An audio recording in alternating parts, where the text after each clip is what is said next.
Assalamualaikum warahmatullahi wabarakatuh. Selamat pagi adik-adik kelas 6. Bagaimana kabar hari ini?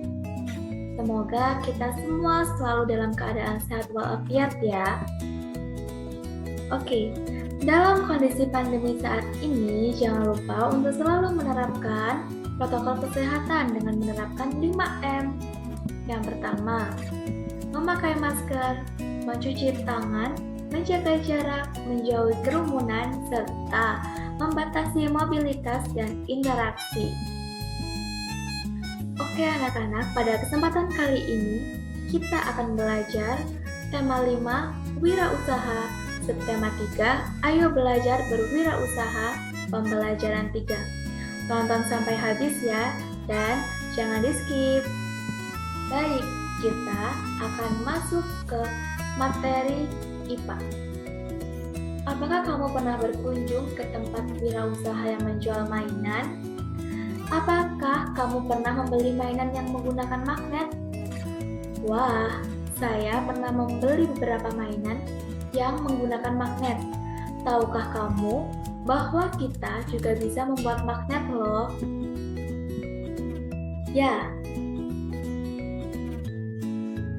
logam yang digunakan untuk membuat magnet adalah besi dan baja. Besi lebih mudah dibuat magnet, namun cepat pula hilang sifat kemagnetannya. Sementara itu, baja lebih sulit dibuat magnet, namun sifat kemagnetannya lebih tahan lama. Di sini, Ibu akan menjelaskan beberapa cara membuat magnet. Yang pertama dengan cara digosokkan, yang kedua secara induksi, dan yang terakhir dialiri arus listrik. Nah, ini adalah gambar cara membuat magnet. Alat dan bahan yang diperlukan untuk membuat magnet. Yang pertama ada magnet, ada paku besar dan kecil, lalu ada baterai besar, ada penggaris, serta kawat. Percobaan pertama, membuat magnet dengan cara digosokkan. Membuat magnet dengan gosokan dilakukan dengan cara menggosokkan magnet pada benda magnetis, misalnya besi. Gosokan dilakukan secara searah dan menggunakan kutub yang sama pada magnet. Semakin lama waktu penggosokan, maka akan semakin kuat sifat kemagnetan pada besi. Berikut adalah gambar cara membuat magnet dengan cara digosokkan. Lalu kita masuk ke percobaan kedua, membuat magnet dengan cara induksi. Benda magnetis yang akan dibuat magnet didekatkan pada magnet. Sebagai contoh, paku akan dibuat magnet. Paku tersebut didekatkan pada magnet. Paku sudah menjadi magnet. Paku tersebut sudah dapat menarik benda magnetis lainnya. Magnet yang akan dibuat dengan cara induksi bersifat sementara. Jika magnet dilepas, maka sifat kemagnetan pada paku yang dibuat, magnet juga akan hilang. Berikut adalah contoh gambar dari membuat magnet dengan cara induksi. Percobaan ketiga, membuat magnet dengan cara dialiri arus listrik. Membuat magnet dengan dialiri arus listrik dilakukan dengan cara melilitkan kabel ke benda magnetis yang akan dibuat magnet, misalnya besi. Kedua ujung kabel dihubungkan dengan baterai atau sumber listrik lainnya. Magnet yang dibuat dengan dialiri listrik disebut elektromagnet. Elektromagnet dapat menarik benda magnetis jika dihubungkan dengan sumber listrik. Jika sumber listrik dilepas, maka sifat kemagnetan pada elektromagnet juga akan hilang. Berikut adalah gambar dari cara membuat magnet dengan dialiri arus listrik.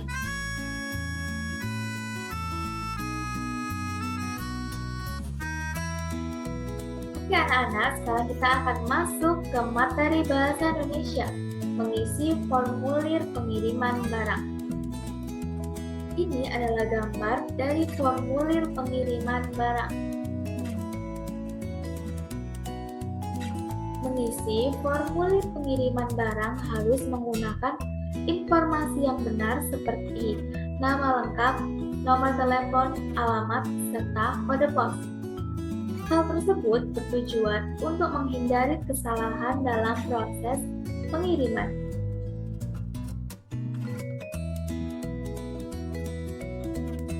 Mengapa kita perlu mencantumkan nomor telepon pengirim dan penerima? Ya, kita perlu mencantumkan nomor telepon pengirim dan penerima supaya bisa dihubungi petugas pos apabila ada masalah dalam pengiriman barang. Lalu, mengapa kita perlu mencantumkan kode pos dalam pengiriman barang? Ya, kita perlu mencantumkan kode pos dalam formulir karena untuk mengetahui letak alamat yang dituju. Setiap kode pos biasanya mewakili satu kelurahan. Pencantuman kode pos ini sangat penting untuk membantu kurir dalam mencari alamat yang dimaksud. Perhatikan contoh berikut ini. Ajeng bertempat tinggal di Jalan Haji Baping Raya nomor 100 Jakarta Timur. Nomor telepon Ajeng adalah 021234567. Ajeng ingin mengirim baju ke rumah kakek sebanyak 4 potong dengan berat 1,1 kg. Nama kakek Ajeng adalah Darmawan dan beralamat di Jalan Gedong Kuning nomor 132, Kota Gede, Yogyakarta. Nomor telepon kakek Darmawan adalah 0881 234 52345. Nah, dengan teks tersebut kita dapat memasukkan dalam formulir pengiriman barang ini. Di gambar ini tertera nomor formulir, tanggal, data pengirim, data penerima, data barang, serta tanda tangan petugas dan tanda tangan pengirim. Pengisian formulir pengiriman barang ini sesuai teks yang sudah Ibu baca tadi. Nah, sudah paham kan adik-adik? Cukup sekian video pembelajaran kita untuk kali ini. Semoga video ini dapat membantu adik-adik dalam memahami pembelajaran kali ini. Sekian. Wassalamualaikum warahmatullahi wabarakatuh. Selamat pagi.